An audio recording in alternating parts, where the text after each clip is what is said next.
حضرت ابو ذر غفاری رضی اللہ عنہ کی روایات میں کئی مقامات پر یہ الفاظ آتے ہیں کہ عہد الیہ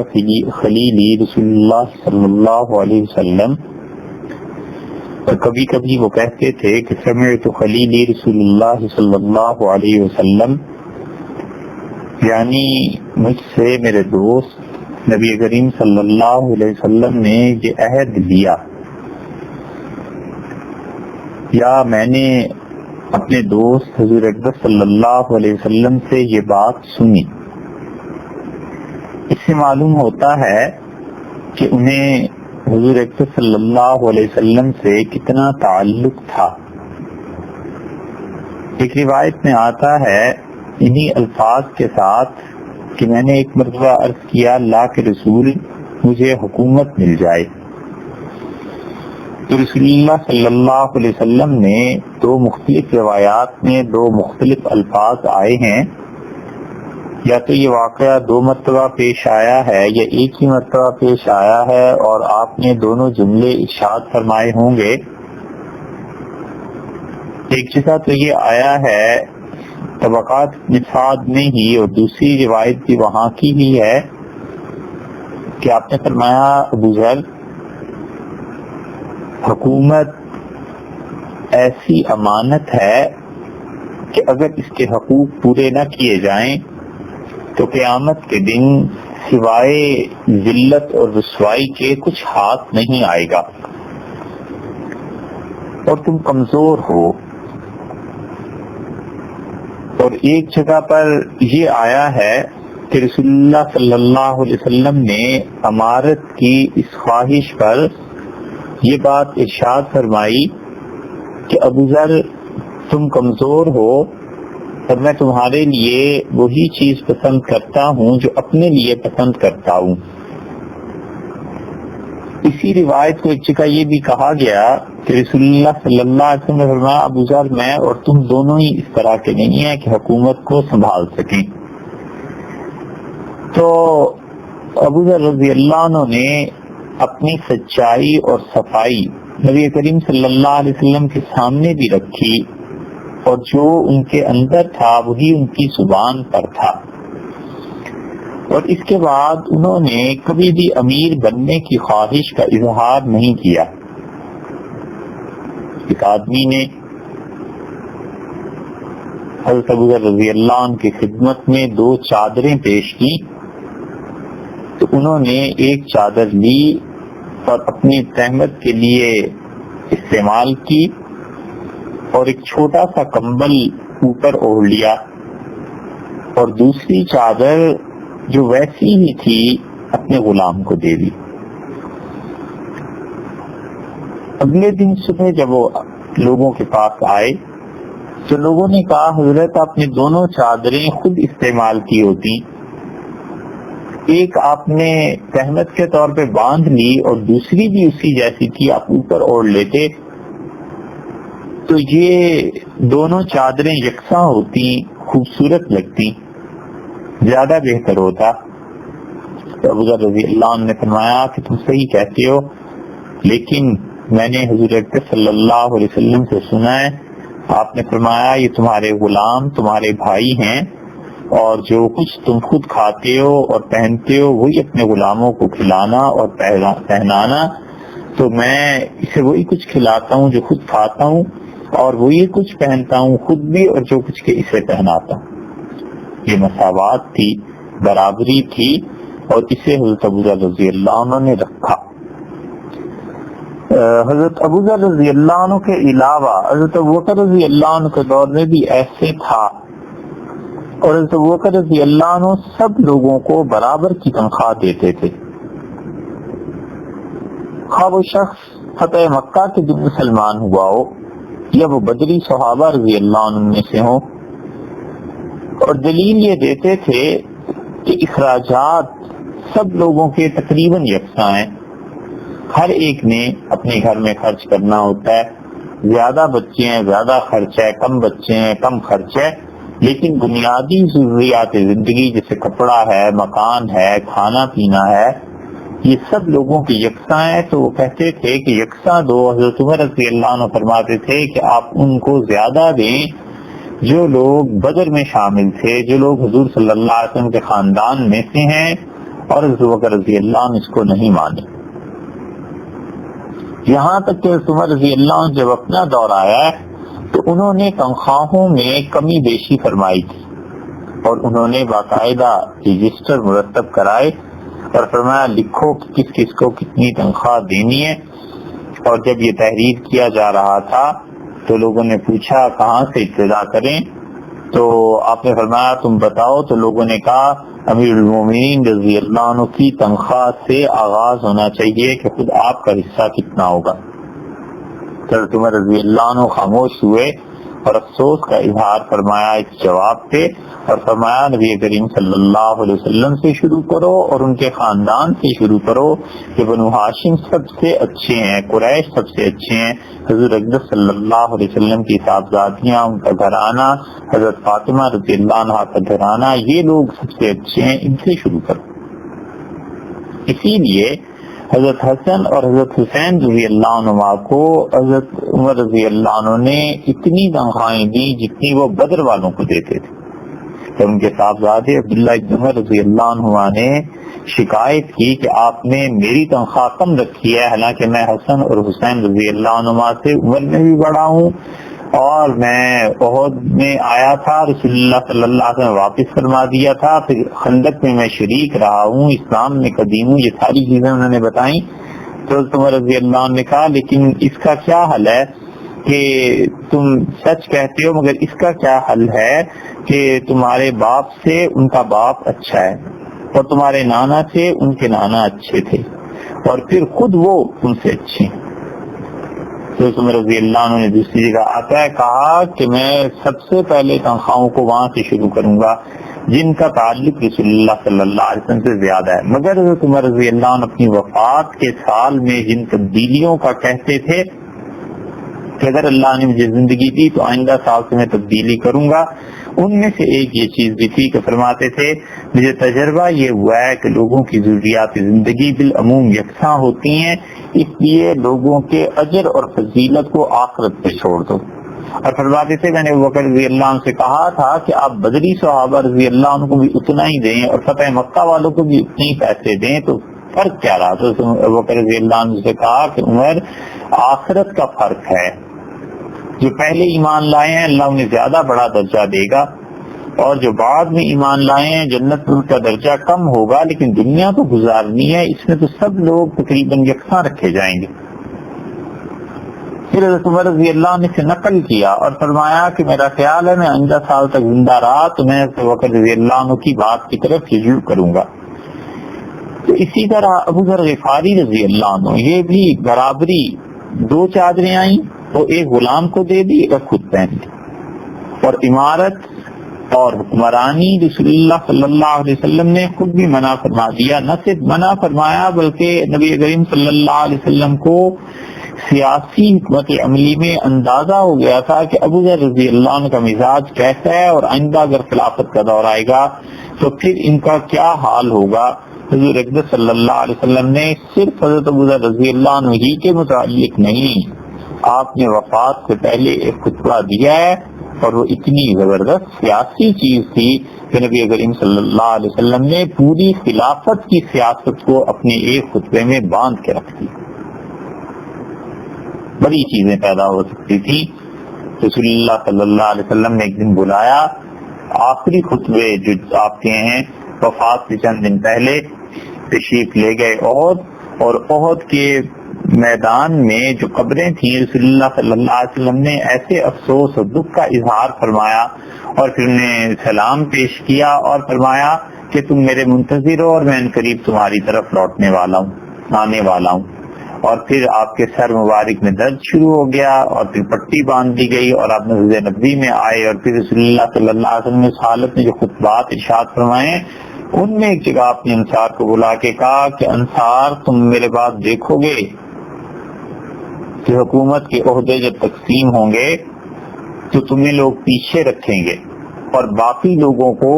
آگے بڑھا دیا جائے گا۔ عہدے اور لوگوں کو ملیں گے، تمہیں نہیں ملیں گے، تو تم کیا کرو گے؟ اس پہ کوئی بھی اختلاف آئندہ پیدا ہو سکتا تھا نا. خلافت سیدنا علی رضی اللہ عنہ، حسن ابن علی رضی اللہ عنہ تک چلی تو انصار نے کہا اللہ کے رسول آپ ارشاد فرمائیں کیا کرنا ہے. تو رسول اللہ صلی اللہ علیہ وسلم نے فرمایا بس جب تم دیکھو کہ حکومت عہدوں کی تقسیم میں تم پر کسی اور کو ترجیح دے رہی ہے تو دیکھو کچھ نہ کہنا، صبر سے کام لینا. حتیٰ تلقونی الی الحوض، یہاں تک کہ حوض کوثر پر میری اور تمہاری ملاقات ہو جائے، صبر کرتے رہنا اس وقت تک. اتنی بڑی بشارت کی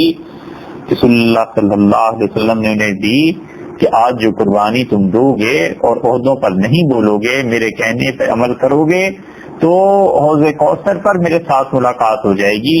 ساری خلافت راشدہ کے دور میں متعدد واقعات ملیں گے کہ انصار سے جب کہا گیا کہ آپ یہ عہدہ لے لیں، یہ عہدہ لے لیں، انہوں نے کہا نہ، رسول اللہ صلی اللہ علیہ وسلم نے فرمایا تھا کہ حوض کوثر پر ملیں گے، یہ دنیا کی حکومت ہے، آج ہے کل نہیں ہے، ہمیں یہ ضرورت نہیں، بس وہ حوض کوثر کا وعدہ صحیح ہے.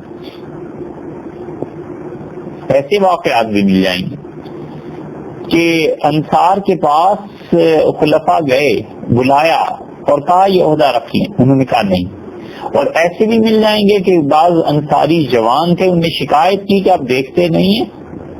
عہدے کس کو مل رہے ہیں، خلافت کس کو حکمران بنا رہی ہے، اور آپ لوگ پرانے اسلام والے ہیں اور آپ کا اتنا حق ہے اور رسول اللہ صلی اللہ علیہ وسلم کے ساتھ آپ کا قدیم تعلق، اور آپ نے ان لوگوں کو ہجرت کے بعد پناہ دی تھی اور آج حکومت کے عہدے یہ اپنے لوگوں کو دے رہے ہیں، آپ کو نہیں دے رہے. تو انہوں نے کہا بیٹے چپ رہو، رسول اللہ صلی اللہ علیہ وسلم نے فرما دیا تھا کہ جب تم ایسی تقسیم دیکھو گے تو فاصبروا، صبر کرو، حتی تلقونی علی الحوض، یہاں تک کہ حوض کوثر پہ آپ. ٹھیک یہی پولیٹیکل پالیسی،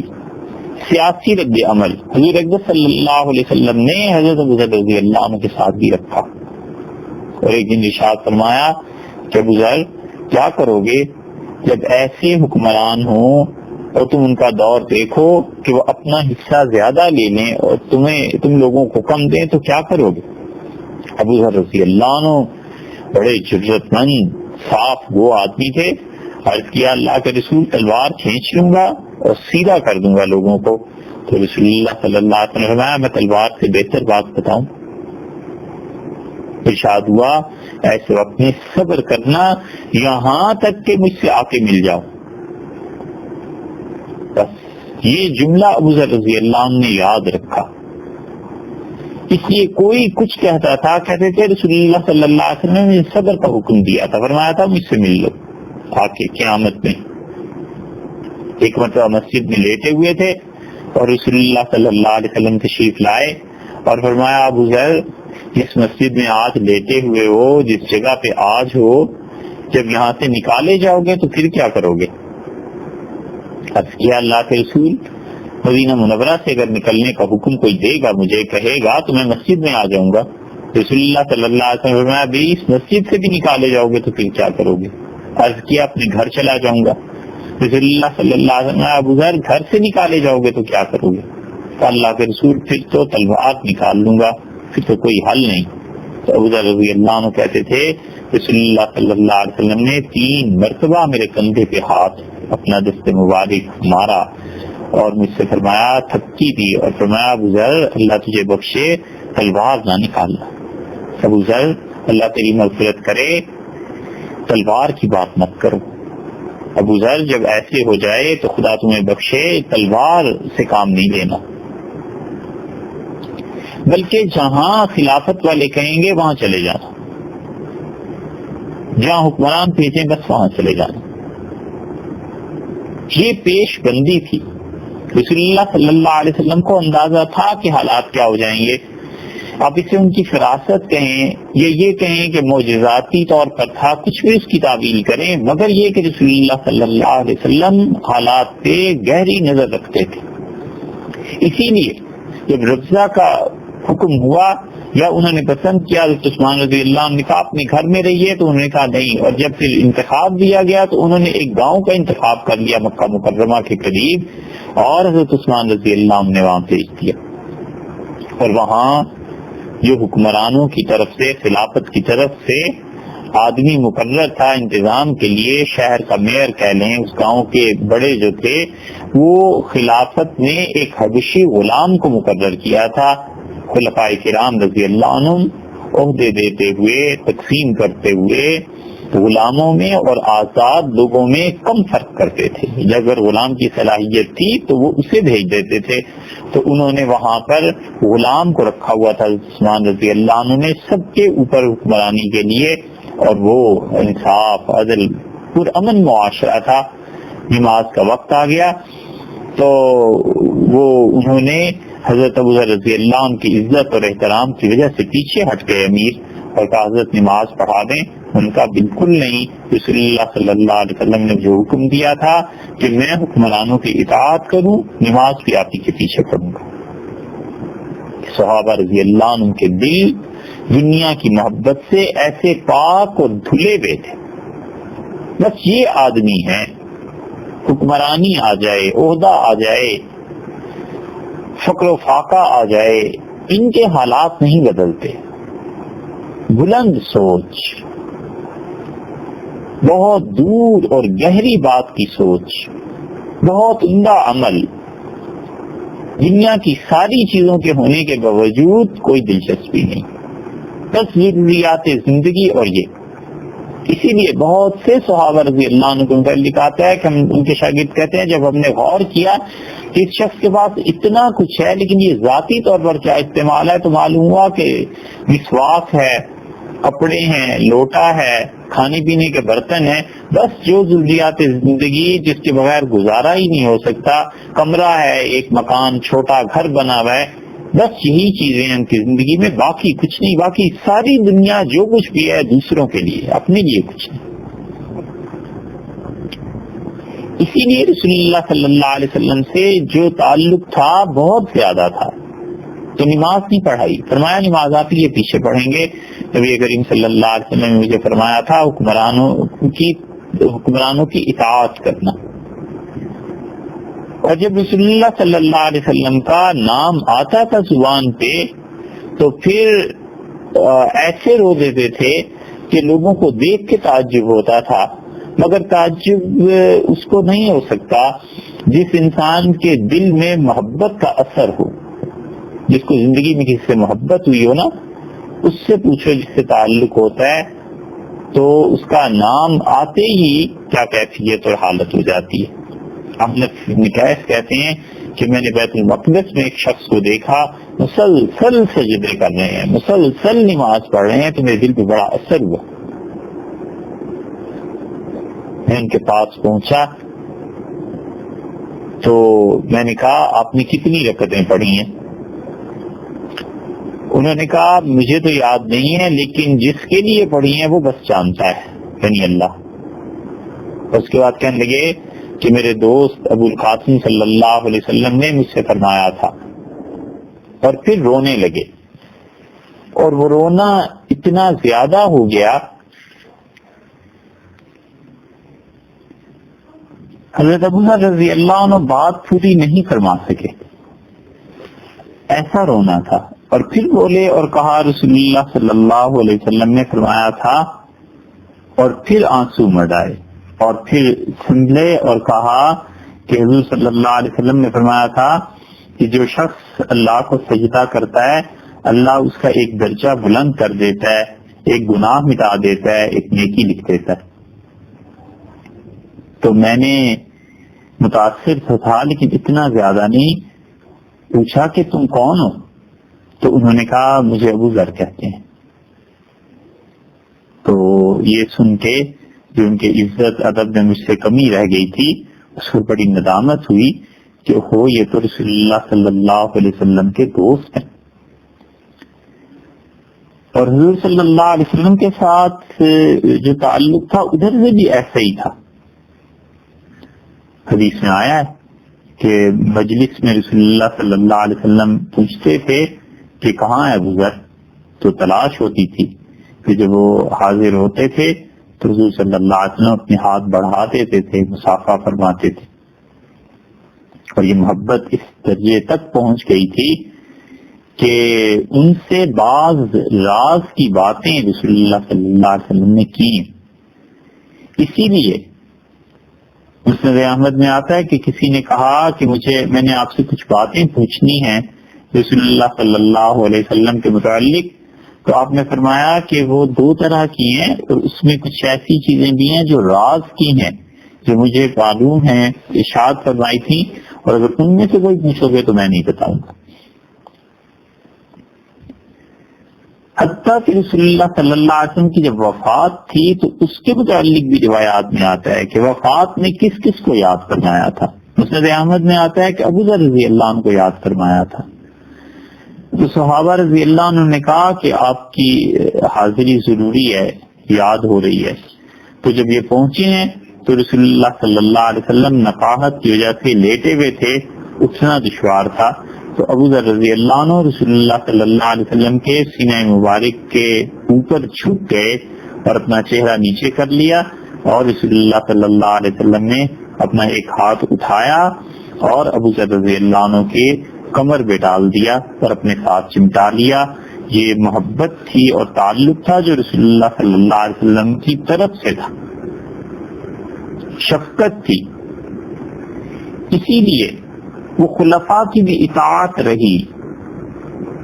جو کچھ ارشاد فرما دیا گیا تھا ان سے، اس پر اپنے آپ کو پابند رکھا انہوں نے. یہاں تک کہ حضرت عثمان رضی اللہ عنہ نے جو 4 رکعتیں پڑھائی تھیں، جس کا ذکر ابن مسعود رضی اللہ عنہ کے تذکرے میں بھی آیا ہے، تو کسی نے اطلاع دی کہ حضرت عثمان رضی اللہ عنہ نے 4 رکعتیں پڑھی ہیں، تو بہت ناگوار گزرا ابو ذر رضی اللہ عنہ پر. فرمایا میں نے رسول اللہ صلی اللہ علیہ وسلم اور ابوبکر اور عمر رضی اللہ عنہ سب کے ساتھ حج کیا، یہ سب 2 رکعتیں ہی پڑھتے تھے،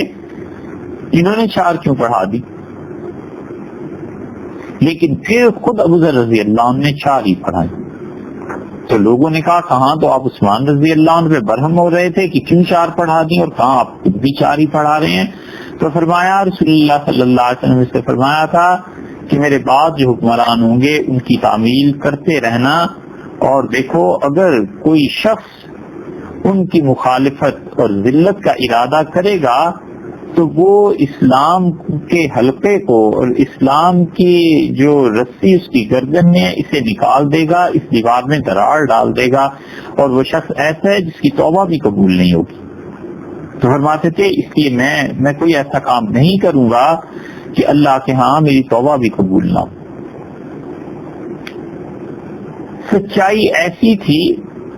کہ تذکرۃ الحفاظ میں جہاں ذکر کیا ہے حضرت ابو ذر رضی اللہ عنہ کا، امام ذہبی رحمۃ اللہ علیہ نے حضرت علی رضی اللہ عنہ کا قول لائے. حضرت علی رضی اللہ عنہ فرماتے تھے کہ ابو ذر کے آج دنیا میں میرے اور ابو ذر کے علاوہ کوئی شخص باقی نہیں ہے جو اللہ کے معاملے میں کسی کا خوف نہ رکھتا ہو، سچی بات کہتا. حقیقت یہ ہے کہ جب دل میں اللہ کے علاوہ کسی کی حکمرانی نہ ہو تو ایسے شخص کو حق گوئی سے کوئی باز نہیں رکھ سکتا. سب سے بڑا دلیر آدمی، اسے پرواہ بھی نہیں ہوتی، اللہ کے علاوہ کسی سے امید بھی نہیں، خوف بھی نہیں. جب اسے پتا ہے کہ مرنا ہی ہے اور اللہ کے لیے مرنا ہے تو اب ڈرنا کیا ہے. اس لیے سیدنا علی رضی اللہ عنہ کہتے تھے کہ میرے اور ابو ذر رضی اللہ عنہ کے علاوہ اب کون ہے جو لوگوں سے نہ ڈرتا ہو، یعنی لوگوں کی ملامت سے نہ ڈرتا ہو. لوگ برا کہیں گے. 20 مرتبہ ایسے ہوتا ہے کہ ہم آج کے معاشرے میں حق بات کہنے سے رک جاتے ہیں. ہم کہتے ہیں لوگ کیا کہیں گے، گلی والے کیا کہیں گے، محلے والے کیا کہیں گے، اور یہ نہیں سوچتے کہ آج کی خاموشی یہ قیامت کے دن اس وقت کی چیخ و پکار سے نجات نہیں دلا سکے. حضور اقدس صلی اللہ علیہ وسلم نے فرمایا، اور یہ روایت سیدنا علی رضی اللہ عنہ ہی کی ہے، ترمذی وغیرہ میں آتی ہے کہ آپ نے ارشاد فرمایا اللہ ابو بکر پر رحم کرے، انہوں نے اپنی بیٹی مجھے بیاہ دی، نکاح میں دی، اور مجھے انہوں نے مدینہ منورہ پہنچایا، اور ابو بکر نے بلال کو اپنے پیسے سے خرید کے آزاد کیا. پھر رسول اللہ صلی اللہ علیہ وسلم نے فرمایا اللہ عمر پر رحم کرے، ہمیشہ سچی بات کہتا ہے خواہ وہ کسی کو کتنی کڑوی کیوں نہ لگے. اور اس سچائی نے اس حال میں اسے کر دیا ہے کہ اس کا کوئی دوست نہیں رہا. معلوم من صدیق، کوئی اس کا دوست نہیں رہا. ترکہ الحق، سچ بول بول کے اب لوگوں نے اس سچائی کی وجہ سے اس سے تعلق منقطع کر لیا، چھوڑ دیا اس. اور پھر فرمایا اللہ عثمان پر رحم کرے، اتنا باحیا آدمی ہے کہ اللہ کے فرشتے بھی اس سے حیا کرتے ہیں. اور رسول اللہ صلی اللہ علیہ وسلم اللہ علی پر رحم کرے اور اللہ تعالی حق کو علی کے پیچھے چلا دے. جدھر علی رضی اللہ عنہ جائیں حق ادھر چلا جائے. سیدنا علی رضی اللہ عنہ سے جو نفرت تھی نا لوگوں کو، اس کی ایک وجہ یہ بھی تھی کہ وہ حق گوئی تھی، سچائی تھی. جو ان کے زمانے میں لوگ آ گئے تھے ان کی خلافت کے دور میں، انہیں اس شخص کی، اس ہستی کی قدر ہی نہیں ہوئی. اسی لیے نہج البلاغہ آپ پڑھیں تو امیر المومنین رضی اللہ عنہ بار بار اپنے فوج والوں کو، بار بار اپنے دوستوں کو وہ ایسے الفاظ سے یاد کرتے ہیں کہ تم لوگوں نے بالکل قدر نہیں کی میری، اور تم نے پہچانا ہی نہیں کہ میں کون. اسی لیے فرما دیتے کہ سلونی قبل ان تفقدونی، مجھ سے پوچھو قبل اس کے کہ علی نہ رہے، مجھ سے دریافت کرو قبل اس کے کہ تم مجھے نہ پاؤ. اور ایک جگہ فرمایا کہ مجھ سے پوچھو، مجھ سے علم حاصل کرو اور میرے بعد مجھ جیسا تم نہیں پاؤ گے. اور ایک جگہ ارشاد فرمایا کہ میں نے اللہ سے دعا مانگی ہے کہ اللہ تعالیٰ مجھے تم سے الگ کر دے اور میرے بعد وہ شخص تمہیں دے جو تمہارے معاملے میں ایسا اچھا نہ ہو جیسا میں اچھا ہوں.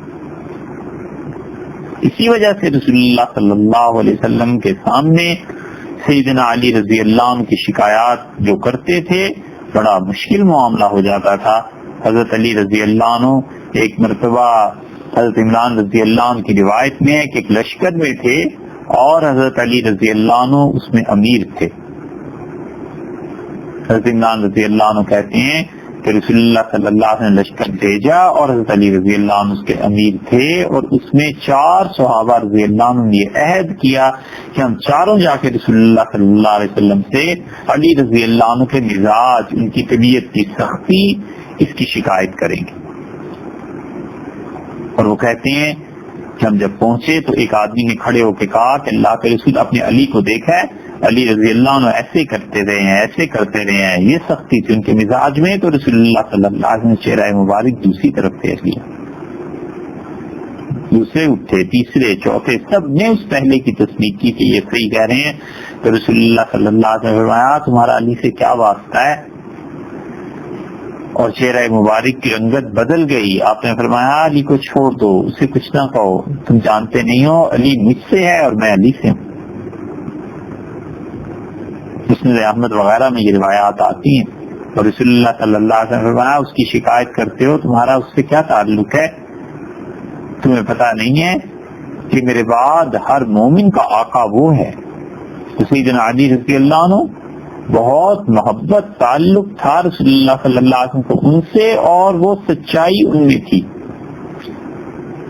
بالکل سچ بولتے تھے. اور اس سچائی کی وجہ سے لوگوں نے انہیں ترک کر دیا تھا. اسی لیے ایک موقع پہ علی رضی اللہ عنہ نے کہا کہ میں اللہ کی قسم دیتا ہوں صحابہ رضی اللہ عنہ کو، تم لوگ اٹھ کھڑے ہو اور بتاؤ تم میں سے کس کس آدمی کے سامنے رسول اللہ صلی اللہ علیہ وسلم نے یہ بات کہی تھی کہ جس کے وہ آقا ہیں ان کا میں بھی آقا ہوں. اور رسول اللہ صلی اللہ علیہ وسلم نے فرمایا تھا کہ میں جس کا آقا ہوں علی اس کے آقا ہیں. اور رسول اللہ صلی اللہ علیہ وسلم نے فرمایا تھا کہ لوگوں کیا میرا حق تم پر تمہاری جان سے زیادہ نہیں بنتا؟ تو اے صحابہ رضی اللہ عنہ تم سب نے کہا تھا کہ اللہ کے رسول آپ کا حق ہماری جانوں سے زیادہ ہے ہم پر. اور پھر رسول اللہ صلی اللہ علیہ وسلم کہ میری بیویاں تمہاری مائیں نہیں ہیں؟ تو سب نے اقرار کیا تھا. اور پھر تیسرا جملہ یہ ارشاد فرمایا تھا کہ دیکھو تم جانتے نہیں ہو کہ میں جس کا بھی آقا ہوں علی رضی اللہ عنہ اس کے آقا ہیں. حضرت علی رضی اللہ عنہ کو یہ کہنا تھا، صحابہ رضی اللہ عنہ اٹھنا شروع ہوئے، 1 2 3 4، راوی کہتا ہے میں نے ان کو دیکھا، وہ 50 کے قریب تھے، سب نے قسم کھائی اور ان کا بالکل سچ کہتے علی، ہم سب کے سامنے یہ واقعہ پیش آیا تھا، رسول اللہ صلی اللہ علیہ وسلم نے آپ کے لیے یہ جملہ کہا تھا۔ اسی لیے سیوطی اس حدیث کو متواترات میں شمار کرتے ہیں، اتنے صحابہ رضی اللہ عنہ حضرت علی رضی اللہ عنہ کی گواہی کے لیے کھڑے ہو گئے۔ اللہ کے معاملے میں بولنا، سچی بات کہنا، کسی کی پرواہ نہیں کرتے تھے۔ حضرت ابو ذر رضی اللہ عنہ کا حال بھی یہی تھا۔ فزاری کہتے ہیں کہ ابو ذر رضی اللہ عنہ کے ہاں ہم نے مہمانوں کو دیکھا، پڑوسیوں کو دیکھا، رات کو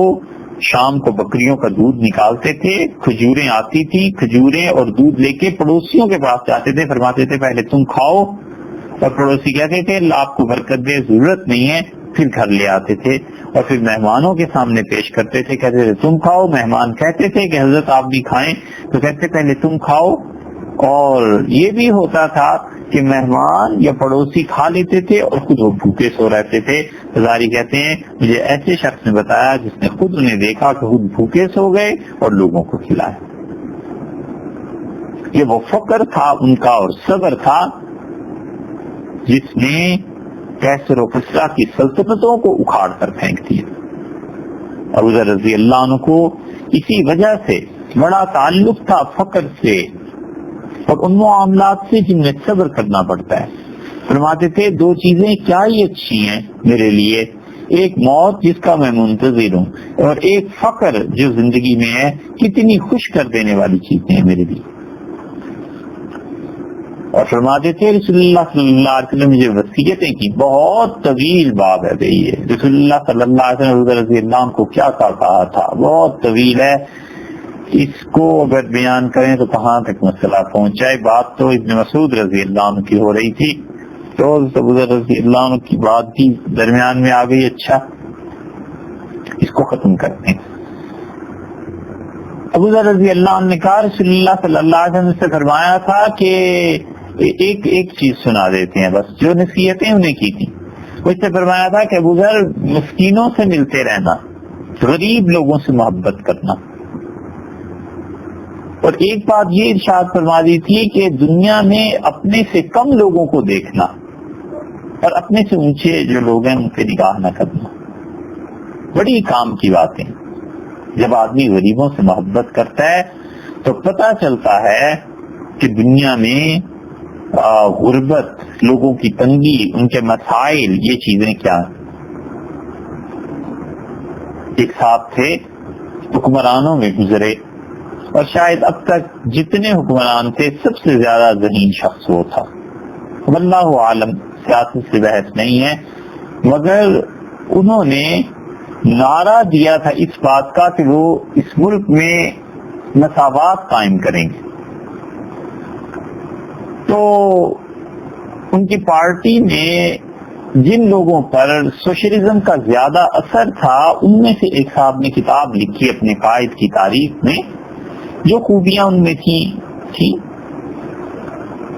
انہوں نے لکھا کہ فیصل آباد ایئرپورٹ پر ہمارے قائد تشریف لائے اور میں نے ان سے، یہ ان کے منسٹر تھے، تو کہتے ہیں میں نے ان سے کہا کہ پرائم منسٹر ایک آدمی اتنا دیوانہ ہے ہماری اس پارٹی کا کہ اس نے جب سے سنا ہے کہ آپ آ رہے ہیں فیصل آباد، وہ کل شام سے بیٹھا ہوا ایئرپورٹ پہ صرف آپ سے ہاتھ ملانا چاہتا ہے اور وہ پاگل کسی کے قابو میں ہی نہیں آ رہا، تو میری ریکویسٹ یہ ہے کہ آپ ان سے ہاتھ بس ملا لیں اور کچھ نہیں، کوئی کام نہیں۔ تو وہ ہنسے اور انہوں نے کہا اچھا بلاؤ اسے۔ تو جب ہم نے اسے بلایا تو وہ مزدور سا آدمی تھا اور میلے کچیلے کپڑے، میلے کچیلے ہاتھ، تو یہ خود چونکہ منسٹر صاحب کامریڈ تھے، کمیونسٹ تھے، بہت متاثر تھے، اس سے انتقال فرما گئے، تو کہنے لگے میں اسی حالت میں سے اندر لے آیا، کیونکہ مساوات ان کے ذہن میں تھی تو وزیر اعظم صاحب کے ذہن میں تھی یا نہیں تھی یہ تو وہ الگ بات ہے۔ تو انہوں نے ہاتھ ملایا اس سے، اور جب وہ آدمی چلا گیا تو وہ تو خوشی سے پاگل ہو رہا تھا کہ میں نے اپنے قائد سے ہاتھ ملا لیا ہے، اور یہ کہتے ہیں کہ میں نے دیکھا انہوں نے اپنا ہاتھ ایک طرح سے الگ اپنے جسم سے رکھا. تو مجھے بڑی حیرت ہوئی کہ پرائم منسٹر یہ کیا کر رہے ہیں. اور آخر وہ اٹھے اور جا کر انہوں نے واش روم میں اپنا ہاتھ دھویا اور اس سے ناگواری کا اظہار کیا کہ کیسے کیسے گندے لوگ ہاتھ ملانے آتے ہیں. یہ ہے مساوات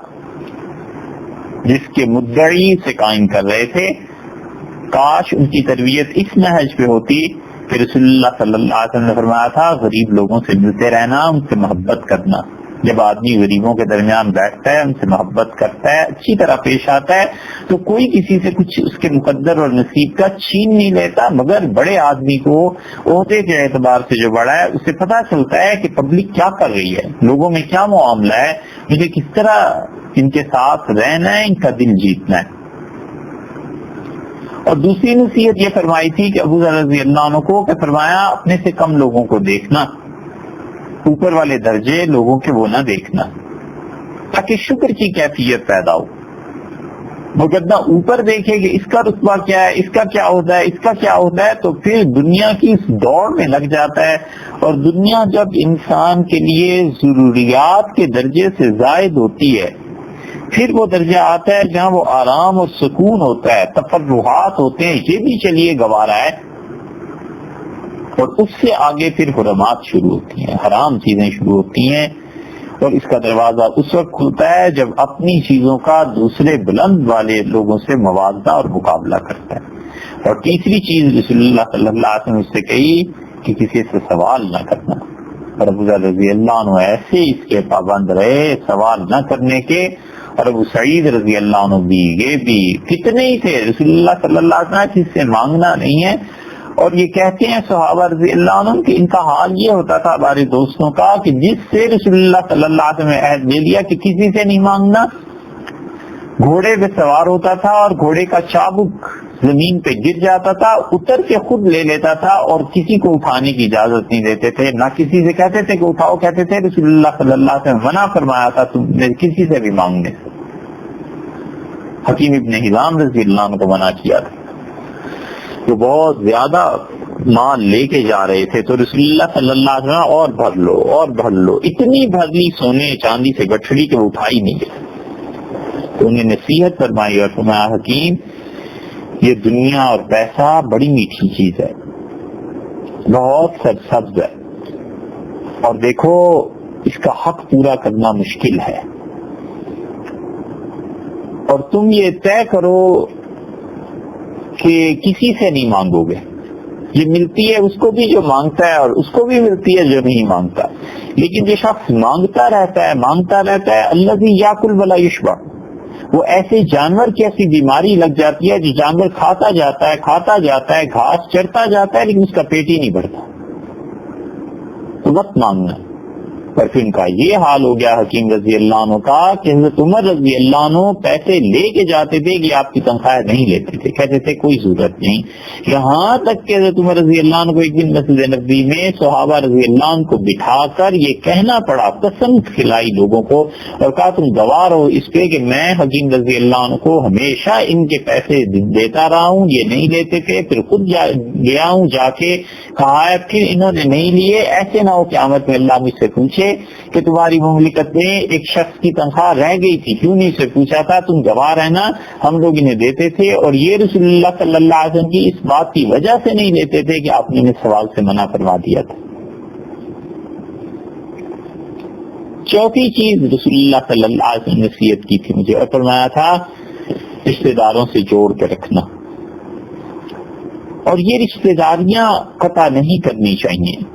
کام آتی ہیں. اتنا تو کم سے کم رہنا چاہیے کہ غمی خوشی کے موقع پہ ملتا رہے. اور پھر رسول اللہ صلی اللہ علیہ وسلم پانچویں چیز ارشاد فرمائی تھی کہ ابو ذر سچ بولنا خواہ کتنا ہی ناگوار گزرے. یہ جو سچائی ہے نا یہ ہے، لیکن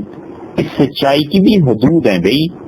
ایسے تھوڑا ہی ہے کہ ہر بات جو حق ہے وہ کہنی ہے. بہت سی سچائیاں ہیں جو نہیں کہی جا سکتی، حتیٰ کہ ایسا سچ بھی ہے جو ہے تو سچ ہی مگر گناہ ہے، مت بولے. غیبت لوگوں کی کرنا ہے تو سچی بات، کوئی شخص یہ کہتا ہے کہ فلاں ایسا خراب ہے، تو چاہے وہ سچا ہی کیوں نہ ہو تو بھی غیبت منع ہے یہ سچ، مگر گناہ کی بات ہے۔ ہر چیز کی حد ہے ایک، اس حد کو کراس نہ کرے، لمٹس ہیں۔ اور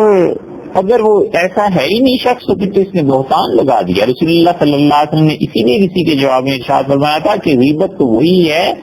جو تم سچ بول رہے ہو کہ اس میں وہ عیب موجود ہو، اور اگر عیب ہی موجود نہ ہو تو پھر تو تم نے اس پر تہمت لگا دی، بہتان لگایا۔ اور چھٹی چیز رسول اللہ صلی اللہ علیہ وسلم نے فرمائی کہ اللہ کے معاملے میں گزر کسی کا ڈر نہ ڈالنا دل میں، کوئی ملامت کا خوف نہ کرو کہ لوگ کیا کہیں گے۔ یہ ہے وہ چیز جس پہ آج ہم بہت سی سچائیوں سے رک جاتے ہیں کہ لوگ کیا کہیں گے۔ لوگ بھی کسی کے خدا تھوڑے ہی ہیں، لوگ زیادہ کیا کریں گے، بائیکاٹ کر دیں گے۔ ڈاکٹر ہے تو مریض کم ہو جائیں گے، اور گاہک ہے دکاندار ہے تو اس کے گاہک کم ہو جائیں گے، اور پیر صاحب ہیں تو مرید کم ہو جائیں گے۔ یہ سب ایسی باتیں ہیں۔ لوگوں کو اتنا سر پہ چڑھائی آدمی کیوں کہ وہ ان کے سامنے حق بات نہ کر سکے، لوگوں کا احترام کرے، عزت کرے، محبت کرے لوگوں سے، مگر اس کا یہ مطلب نہیں ہے کہ لوگوں سے دب کے اللہ کے معاملے میں لوگوں کی پرواہ کرنے لگے اور اللہ کو بھول جائے۔ اللہ کے ساتھ تعلق رکھے، اللہ اپنی مخلوق کو راضی کر دیتا ہے جلد یا بدیر، اور نہ راضی ہو مخلوق والے تو کیا ہے بھائی، آخرت میں ہر ایک نے اپنی جنت اور جہنم بنانی ہے، اور قبر اپنی اپنی۔ حضرت معاویہ رضی اللہ عنہ نے حضرت عائشہ رضی اللہ عنہا کو خط لکھا کہ ام المومنین مجھے کوئی نصیحت کر دیجئے بلا تکفیری تھی اور زیادہ لمبی چوڑی نہ ہو۔ حضرت عائشہ رضی اللہ عنہ نے انہیں ایک جملہ لکھوایا اور کہا میں نے رسول اللہ صلی اللہ علیہ وسلم سے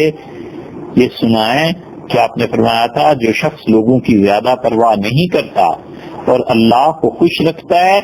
انجام کار اللہ لوگوں میں اس شخص کو محبوب بنا دیتا ہے اور اللہ خود بھی اس شخص سے راضی ہوتا ہے۔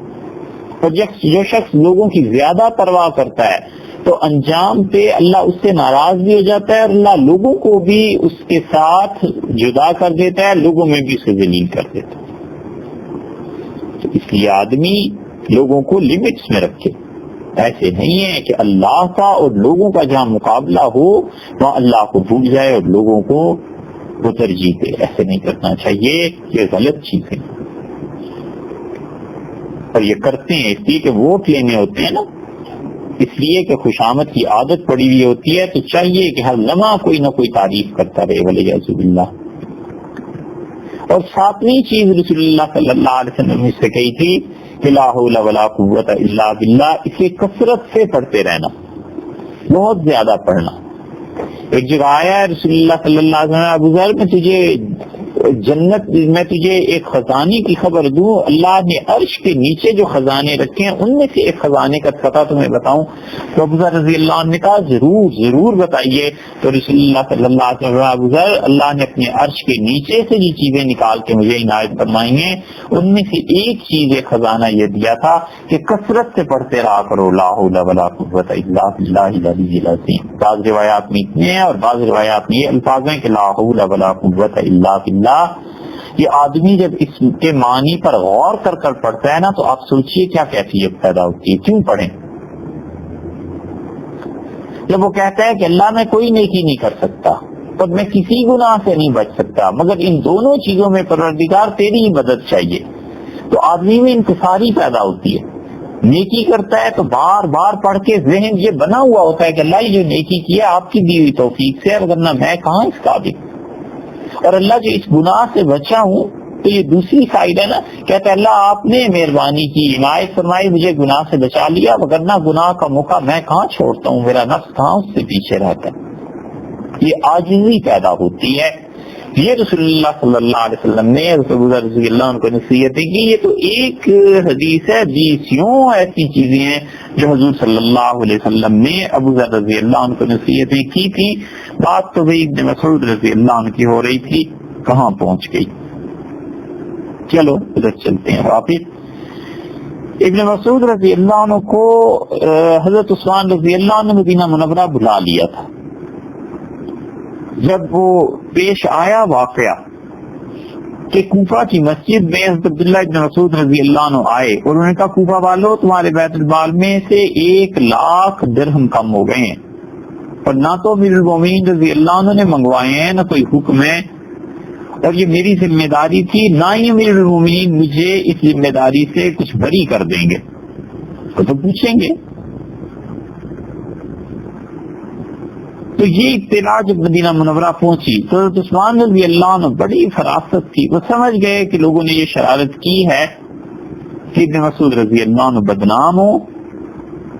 وگرنہ ابن مسعود رضی اللہ عنہ پر اعتماد تو سارے صحابہ رضی اللہ عنہ کو تھا، وہ تو کوئی سوچ ہی نہیں سکتا تھا کہ والعیاذ باللہ انہوں نے کوئی خیانت کر لی ہوگی۔ ابن مسعود رضی اللہ عنہ اتنا شدید صدمہ ہوا اس واقعے کا کہ بیمار ہو گئے اور بیماری بڑھ گئی۔ تو حضرت عثمان رضی اللہ عنہ نے کہا آپ چھوڑ دیں کوفہ، میرے پاس تشریف لے آئیے، مدینہ منورہ بلا دیا تھا۔ تو ابن مسعود رضی اللہ عنہ مدینہ منورہ بس چلے گئے، اور حضرت عمر رضی اللہ عنہ کے بعد کا جو زمانہ ان پہ آیا ہے، انہوں نے حضرت عثمان رضی اللہ عنہ سے پھر تنخواہ نہیں لی۔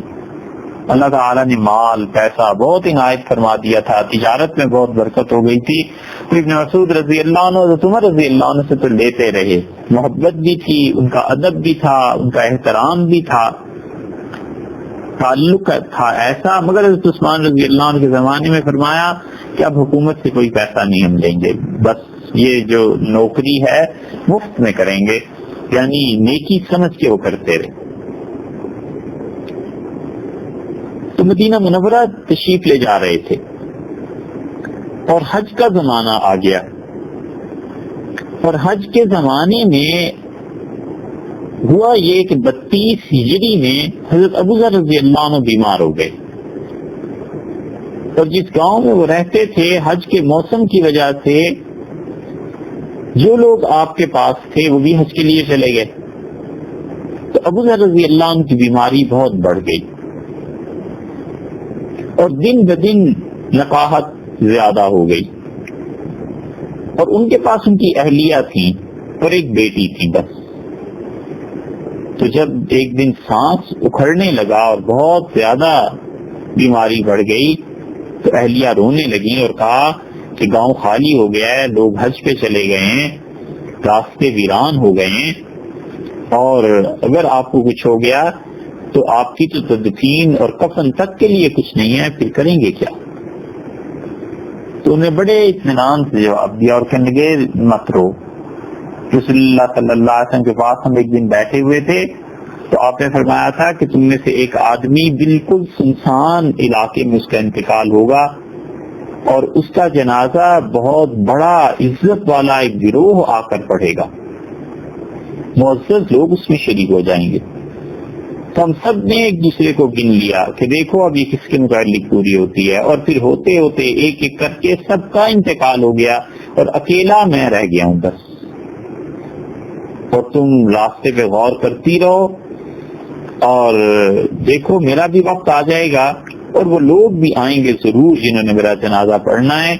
اور نہ مجھ سے میں جھوٹ تم سے بول رہا ہوں اور نہ کہنے والے نے مجھ سے جھوٹ کہا تھا، یعنی رسول اللہ صلی اللہ علیہ وسلم نے جو اطلاع دی تھی اللہ کی طرف سے اطلاع پا کر ہی کچھ ارشاد فرمایا تھا۔ حتیٰ کہ 8 ذی الحج آ گئی،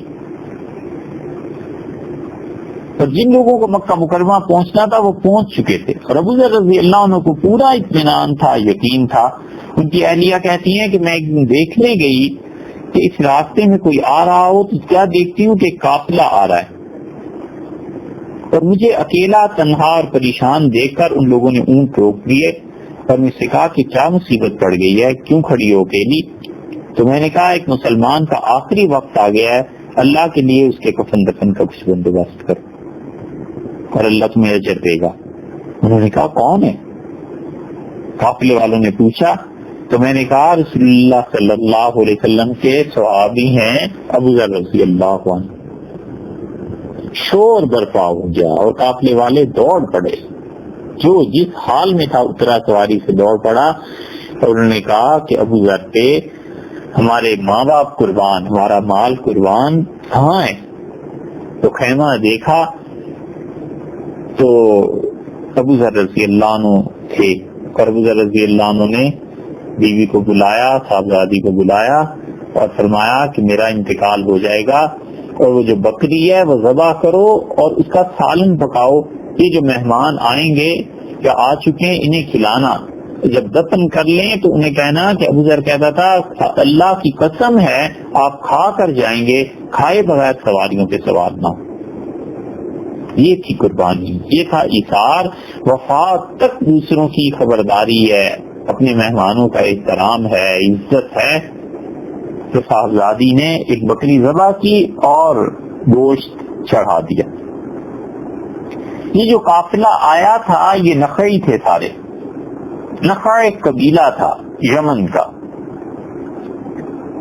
اور یہ ابراہیم نخعی، اسود، علقمہ رحمت اللہ علیہ یہ سارے اس قبیلے سے تھے۔ بڑی اچھی تاریخ ہے اس قبیلے کی۔ تو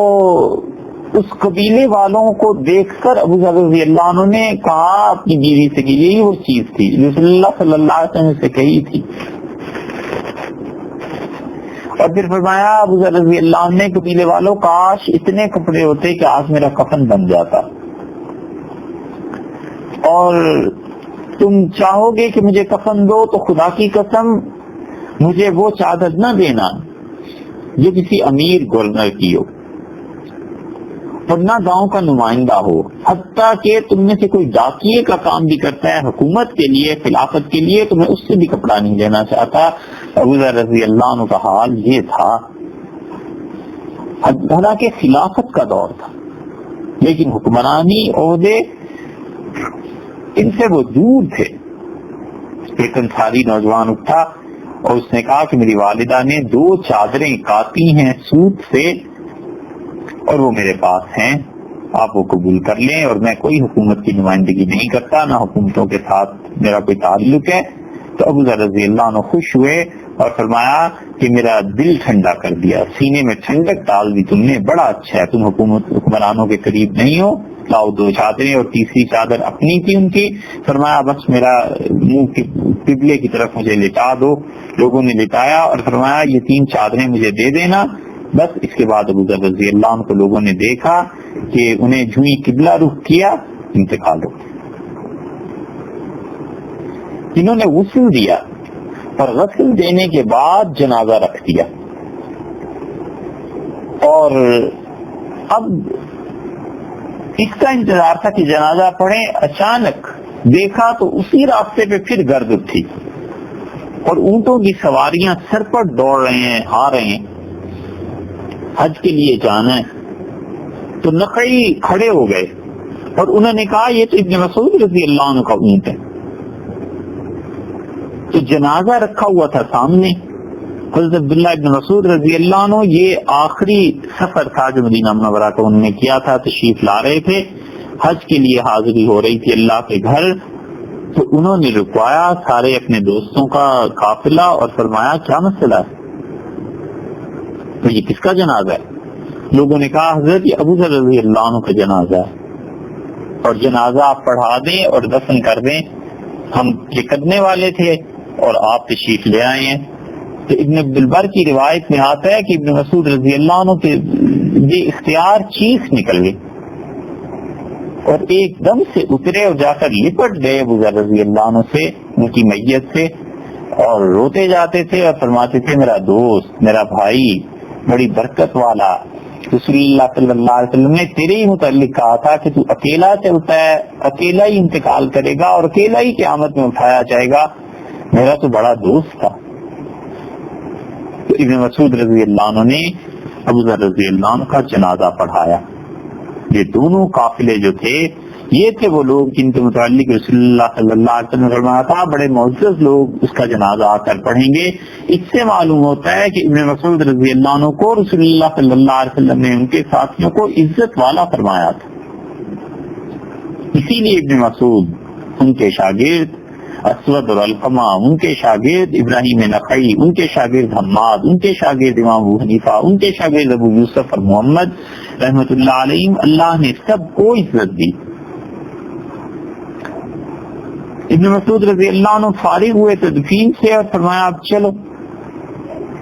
تو صاحبزادی بولی اور انہوں نے کہا کہ والد صاحب نے قسم دی تھی اللہ کی اور کہا تھا کہ ان مہمانوں کو کہنا میں قسم دیتا ہوں جب تک کھا نہ لو تب تک سواریوں پہ سوار نہ ہونا۔ ابن مسعود رضی اللہ عنہ حیران ہوئے اس بات پر اور بڑے عمدہ جملے ابو ذر رضی اللہ عنہ کی تعریف میں کہے اور پھر فرمایا کہ تم لوگ بھی میرے ساتھ چلو، اور ابو ذر رضی اللہ عنہ کی اہلیہ اور ان کی صاحبزادی کو اپنے ساتھ لے گئے۔ پھر حج میں حضرت عثمان رضی اللہ عنہ کو اطلاع ہوئی اور حضرت عثمان رضی اللہ عنہ بھی جب واپس جا رہے تھے مدینہ منورہ تو ربضہ آئے اور حضرت ابو ذر رضی اللہ عنہ کی قبر پہ تشریف لائے تھے۔ ان روایات سے معلوم ہوتا ہے کہ کوئی آدمی جب تعزیت نہ کر سکے اور قبر پر جا کر اس کے لیے دعا مانگے تو حضرت عثمان رضی اللہ عنہ کی اس روایت سے اس کا جواز معلوم ہوتا ہے، کیونکہ حضرت عثمان رضی اللہ عنہ مدینہ منورہ جاتے ہوئے اس راستے کو چھوڑ کر دوسرے راستے سے گئے تھے۔ پھر حضرت عثمان رضی اللہ عنہ نے ابن مسعود رضی اللہ عنہ کو گھر دیا مدینہ منورہ میں، گھر تو پہلے بھی تھا اور کی پیشکش کی۔ ابن مسعود رضی اللہ عنہ نے کہا نہیں اور نہیں چاہیے۔ ایک آدمی آیا اور اس نے کہا کہ اللہ آپ کی زیارت سے مجھے محروم نہ کرے، میں نے رات کو خواب میں دیکھا ہے کہ رسول اللہ صلی اللہ علیہ وسلم ایک بلند منبر پر تھے اور ابن مسعود رضی اللہ عنہ آپ سامنے بیٹھے ہوئے تھے اور رسول اللہ صلی اللہ علیہ وسلم ابن مسعود میرے بعد بہت تکلیفیں تم نے برداشت کر لی، لوگوں نے بہت دکھ دیا ہے تمہیں، میرے پاس آ جاؤ۔ یہ جو کوفہ میں ان پر 1,00,000 درہم کے معاملے میں سازش کی گئی تھی، اس کا طبیعت ان کے بہت اثر تھا اور وہ اثر رسول اللہ صلی اللہ علیہ وسلم تک گویا کہ پہنچا ہے۔ یہ ہوتا ہے کسی کی سمجھ میں آئے یا نہ آئے، مگر جن سے محبت ہوتی ہے ان تک اثرات وفات کے بعد بھی پہنچا کرتے ہیں۔ یہ ایک الگ موضوع ہے، کیا کہیں۔ تو ابن مسعود رضی اللہ عنہ سے کہا کہ اللہ کی قسم تم نے یہ دیکھا ہے؟ اس نے کہا جی حضرت میں بالکل جھوٹ نہیں کہتا، خدا کی قسم میں نے دیکھا ہے۔ تو فرمایا بس پھر تو تم میرا جنازہ پڑھ کے مدینہ منورہ سے جاؤ گے۔ پھر حضرت عثمان رضی اللہ عنہ ملاقات کے لیے حاضر ہوئے اور عرض کیا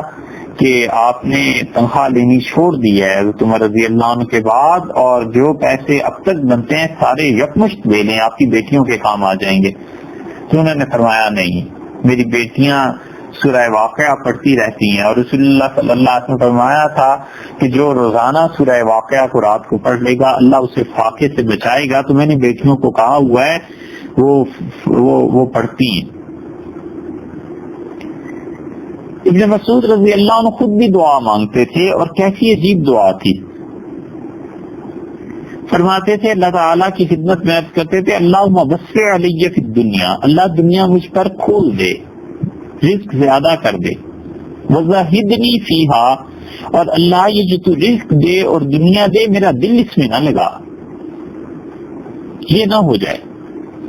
کہ اس کی حرص اور لالچ پیدا ہو جائے، بس رزق آئے بہت مگر اس سے محبت نہ ہو، اور اللہ جب تک مجھے رغبت ہے،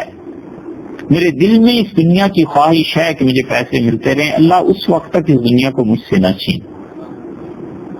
کیسی حکمت کی بات کہی ہے کہ اللہ دنیا دے دے، رزق دے دے، زیادہ دے دے، تنگی نہ ہو۔ ایمان خطرے میں پڑ جاتا ہے، آدمی آزمائش میں آ جاتا ہے، اور اگر اس کی محبت آ جائے دنیا کی تو بھی آزمائش میں آ جاتا ہے، تو اس سے بھی پناہ مانگ لی۔ اب دنیا کی طلب دل میں ہو کہ میرے پاس مال آئے، اور پھر اس کے باوجود آدمی کوئی اور صورت اختیار کرے زہد وغیرہ کی، تو وہ رغبت تو باقی ہوتی ہے نا اندر۔ اب اگر رغبت کی ساتھ ساتھ کم ہو جائے دنیا تو آدمی مشکل میں پڑ جاتا ہے۔ تو ابن مسعود رضی اللہ عنہ کا اللہ جب تک رغبت دل میں باقی ہے اس میں بھی کمی نہ آئے، رزق میں ملتا رہے۔ کیا اچھی دعا ہے کہ پروردگار رزق زیادہ فرما دے اور دنیا کی محبت، اس رزق کی محبت میرے دل سے نکال دے، اور اللہ جب تک یہ محبت باقی ہے پھر اس میں تو کمی نہ ہو اس رزق میں۔ ابن مسعود رضی اللہ عنہ نے فرما دیا کہ بیٹیاں پڑھتی ہیں، بس اب ضرورت نہیں پیسے کی۔